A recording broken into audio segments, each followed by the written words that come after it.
નમસ્કાર, આપ જોઈ રહ્યા છો સ્પાર્ક ટુડે ન્યૂઝ। આંકલાવના તબીબ વિરુદ્ધ શિક્ષાત્મક કાર્યવાહી કરવામાં આવે, આરોગ્ય વિભાગ આ કાર્યવાહી કરે તેવી માંગ થઈ છે।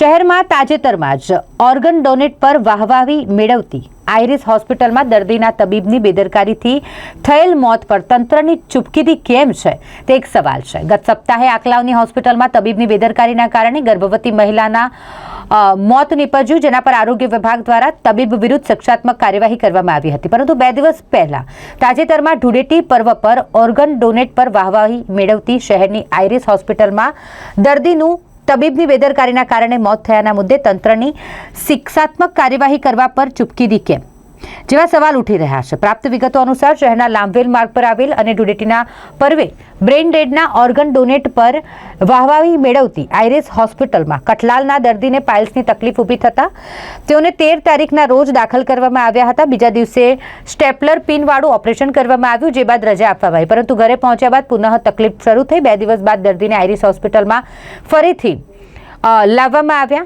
જ્યાં સિટી સ્કેન કરતા આંતરડામાં પંક્ચર થયાનું જાણવા મળ્યું, જે બાદ તબિયત વધુ લથડી દર્દીનું મોત નીપજ્યું। પરિવારજનોએ હોબાળો કર્યો।